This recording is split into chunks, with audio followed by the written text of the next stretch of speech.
Tällä videolla olisi tämän kunnostusta. Kun mä ostin tämän koneen, niin tää oli kaatunut. Se oli trukilla nostettu tosta alta. Ja täällä ei ole mitään muuta kuin tämmöiset kaapit. Ihan ohuet peltilevyt. Niin se oli sitten siitä kipannut tänne niin kuin eteenpäin. Ja kaatuessaan siitä oli vaurioitunut nämä kammet. Ja sitten tää pikkukelkka. Nämä mä oon nyt kaikki korjannut ja ne toimii hienosti. Mutta tätä mä en ole koskaan saanut aikaiseksi ja tää on nyt, niinku, tässä on hullu välys, ennen kuin tapahtuu mitään. Ja sitten kun se tulee kiinni, niin se on ihan todella raskas käyttää. Mutta mä tarvin tätä konetta nyt muihin hommiin, niin mä en haluaisi olla vallan ilman sormia siinä aikaa, kun mä korjaan tätä. Ja mä teen siksi aikaan tällaisen kiinteän ton pikkukelkan. Mä oon nähnyt monella netissä on pikkusorveissa tämmönen kiinteä terapidin. Ja se ilmeisesti tekee siitä kyllä aika lailla tukevamman.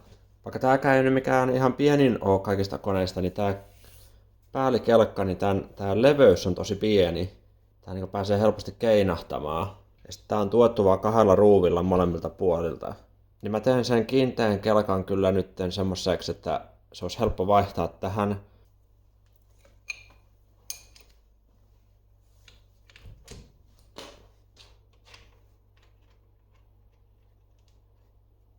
Ja ne ruuvikkaan ihan parhaat on enää, ne on ihan tuolla venähtänyt, on nuo kierteet mennyt, niin tarvii tehdä näköjään nääkin uudet. Tää tulisi nyt jotenkin tälleen, tää on nyt vähän liian kapea tähän, että tää ei täytä tuota rakoa, niin tähän pitää tehdä jonkinnäköinen lisäosa tuohon, että se ei mene roskaa tonne sisälle.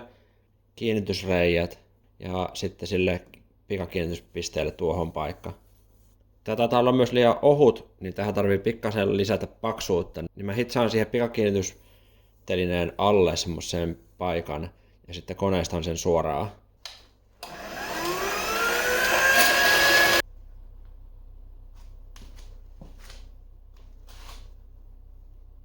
Tässä nurkassa on tätä ylimääräistä materiaalia aika lailla. Jos tässä nyt niin tässä päällä sitten sorvaa jotain, niin se ottaisi tähän nurkkaa kiinni. Tämän kelkan huonolle toiminnallekin löytyy jo niitä syitä.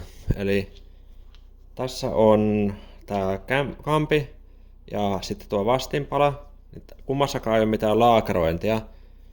Ja sitten tässä ei ole oikein mitään paikkaa, mistä tässä saisi edes öljyttyä.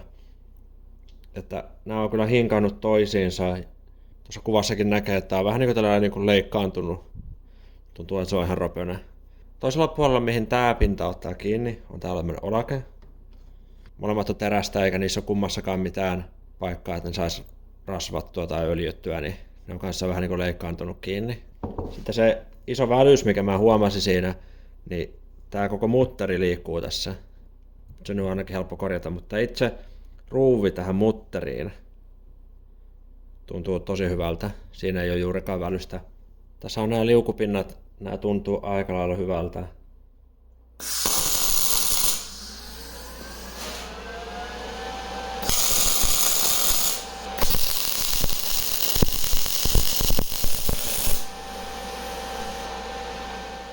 Sillä välillä kun tuo jööti tuossa jäähtyy vähän, niin mä katson tätä vähän kuntoon. Tilanne, että ei oikein tiedä, että ottaako tää joka puolelta hyvin kiinni. Niin kuin tossakin tuntuu tämmösiä pieniä lommoja niin kuin olevan. Ihan niin kuin tossa olisi vähän koholla. Niin siihen on halpa ja helppo tapa sillä, että ihan tavallisella tussilla pyyhkii nää hyvin. Ihan tavallisella tussilla sitten laittaa tämmösen ohuen kerroksen siihen kohtaan, mistä sä ajattelet, että siinä voisi olla jotain murhetta. Noin. Sitten tulee tää toinen kappale. Laittaa sen täältä tällä huolellisesti. Noin. Ja sitten täältä pystyy nyt näkemään, mihin täällä on se tussi ottanut kiinni. Eli niin kuin näkee, että tässä kohtaa se on ottanut ihan hyvin täältä koko alueelta, samalla lailla kuin täällä. Mutta täällä päissä se ottaa vaan tuosta reunasta. Ja täällä kanssa aivan tuolta reunasta, niin se tarkoittaa sitä, että tossa on joku korkea kohta. Jos ton nyt hivasee pois, niin sitten se ottaa täältä koko alueelta kiinni. Ja tuolla metodilla käy läpi kaikki nämä pinnat, niin siinä näkee, että onko jossakin semmosia nöölejä tai muita, jotka sitten takertuu. Jos oikein lähtee hipostelemaan, niin on semmoinen kaavaaminenkin vielä. Eli nämä kaikki pinnat vedetään tuommoisella merkkausaineella ja sitten semmoisella kaavaimella tehdään nämä aivan tasaiseksi, mutta koska mä nyt luotan, että tämä nyt on ihan suhteellisen hyvässä kunnossa, että tässä on ainoa on tommoset murheet ja tommoset lommat, mitä tähän on tullut käytössä, niin mä en nyt lähde mitään kaavailemaan tätä zoomaa, niin tässä näkeekin tämmöisiä jälkeä, mikä täällä on tehtaalta laitettu tähän. Jossakin koneissa, etenkin halvemmissa, on silleellä, että nämä tehdään vaan niin kuin ulkonäkösyistä, että se näyttää vakuuttavammalta. Ja sitten tällä on myös toinen tarkoitus, että näihin pieniin tämmöisiin naarmuihin, mitä tässä on, niin se öljy niin kuin jää tavallaan siihen pikku taskuiksi. Että jos ne olisi aivan sileät pinnat, niin se öljy ei jäisi tähän näiden pintojen väliin, vaan se tursuaisi täältä pois. Koneistuksen jäljeltä tällainen vähän karhea, niin mä pyöristän tälle se, ja sitten samalla otan täältä nämä pois. Sitten kun on saanut jotain aikaiseksi, niin haluan testata. Putsaa vaan pinnat. Laitetaan uuden tän tussi.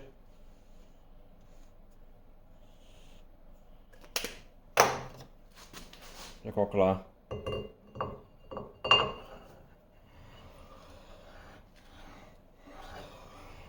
Tästä näkee, että tuolla on tuossa kohtaa on ihan selvä vielä korkea kohta. Tällä toisella puolella näkyy tuossa oleva. Tarvii ottaa vielä enemmän. Tätä tehdään niin kauan, kunnes se pinta on sitten hyvä.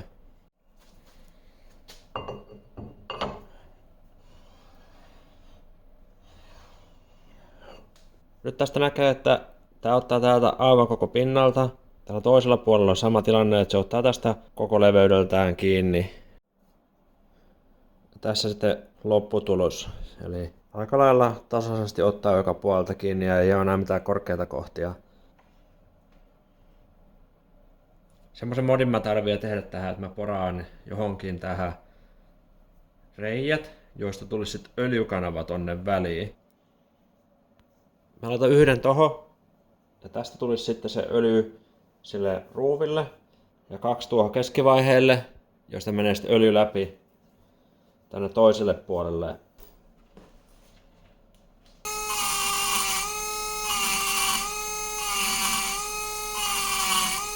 Tähän on nyt läpiporattu ne reijät ja jyrstetty tämmönen pieni tasku öljylle. Taskun tarkoitus on se, että siihen jää pikkasen öljyä ja kun tää liikkuu ees taas, niin se sitten leviää siitä tasaisesti joka puolelle.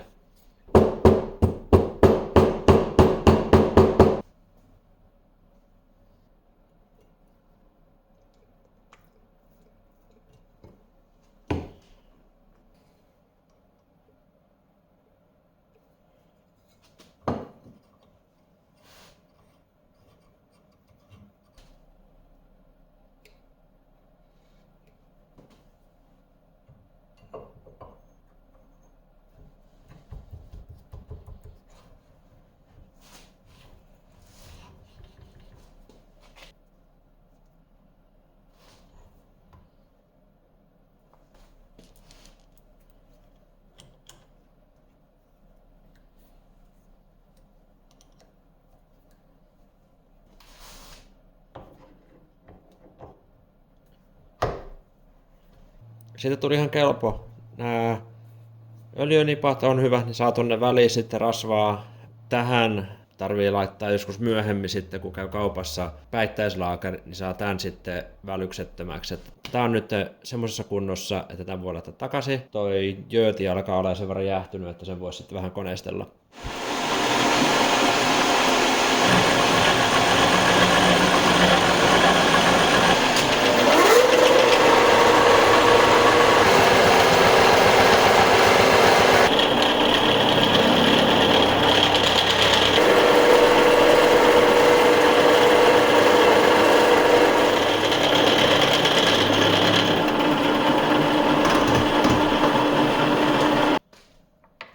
Siinä olisi nyt tolle paikka.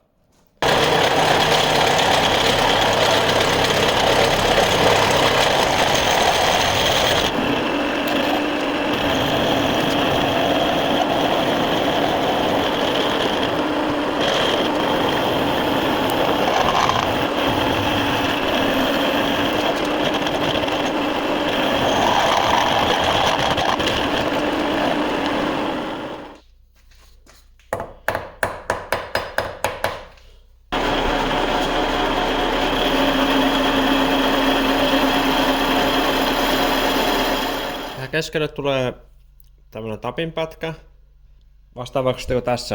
Ja sen tarkoitus on sitten niin kuin vähän keskittää sitä ja no en mä tiedä, se vähän siitä voi tukeakin. Tähän tulee 4 kappaletta reikiä. Niihin reikiin tulee ruuvit, jotka menee tänne. Tänne tulee mutterit sitten. Ja se kiinnittyy sillä tähän pöytään. Se kävi perinteinen, mä unohdin siirtää sitä teränpaksuuden sivulle päin, eli se tulee 10 milliä tonne päin.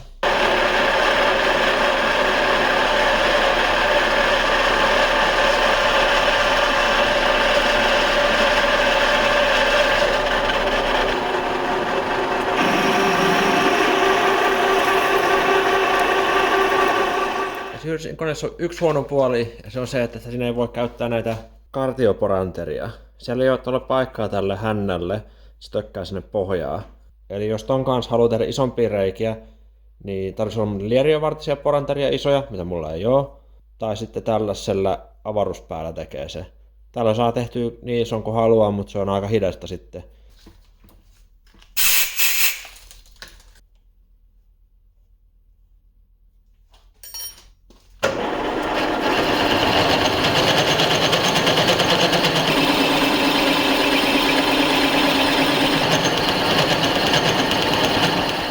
Siihen tekäytyy täällä tuohon tulee se pikakiinnike.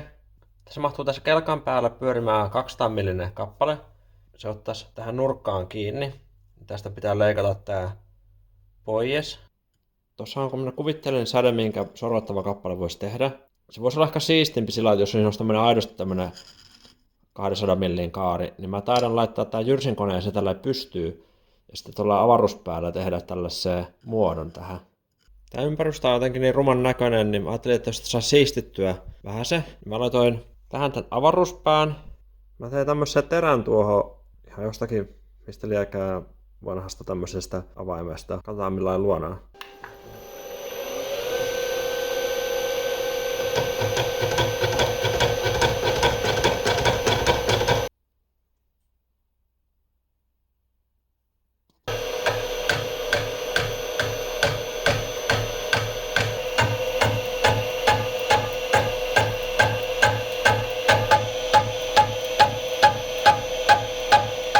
Teline on alkanut ottaa muotoonsa.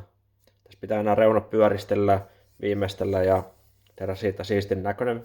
Seuraavana olisi vuorossa ne kiinnitysmutterit. Eli ne on jotain niin kuin tämän näköisiä, mutta vaan mutterina.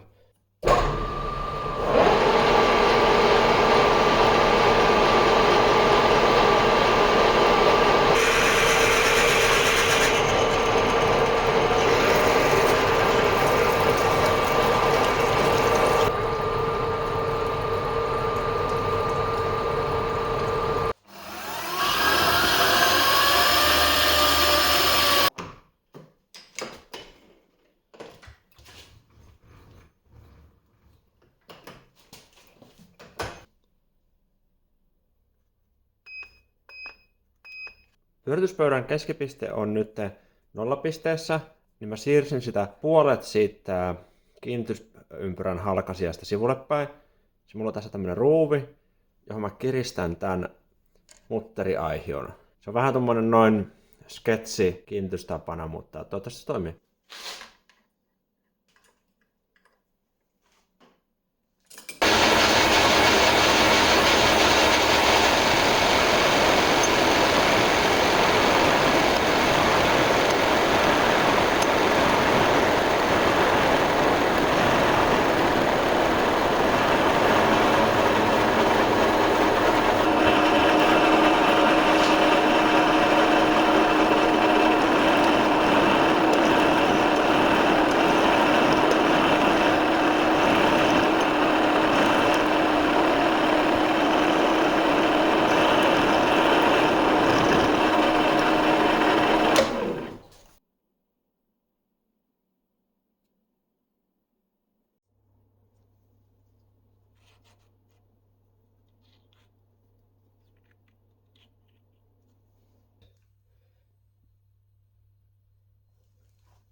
Seuraavaksi tarvitsisi tehdä pikakiinnikkeellä se pinnapultti tuohon.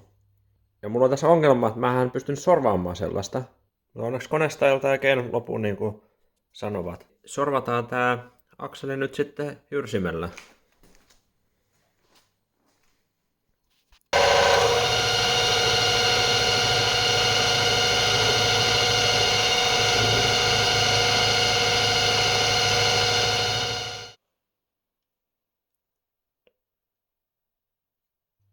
Se olisi nyt valmis. Tehdään vielä testi tällä ja katsotaan, että kuinka se käyttäytyy.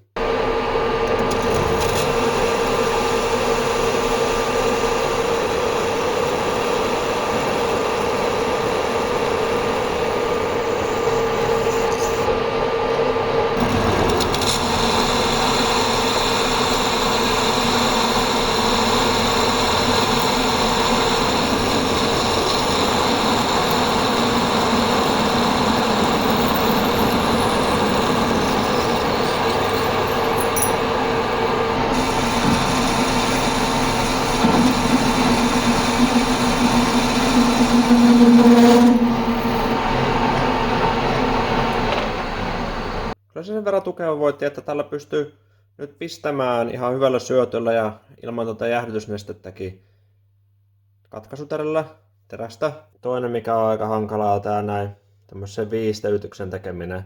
Tässä on tosi iso se leikkausala mikä se vetää. Niin tää on kyllä kans isompi kuin mitä aiemmin. Tällaisella nopealla testillä tää osoittautui kyllä aika hyväksi modiksi. Vaikka tää on koneena nyt aika tukeva, niin silti tää osa oli kyllä se heikko osa tässäkin. Tällä sai kyllä tätä paremmaksi.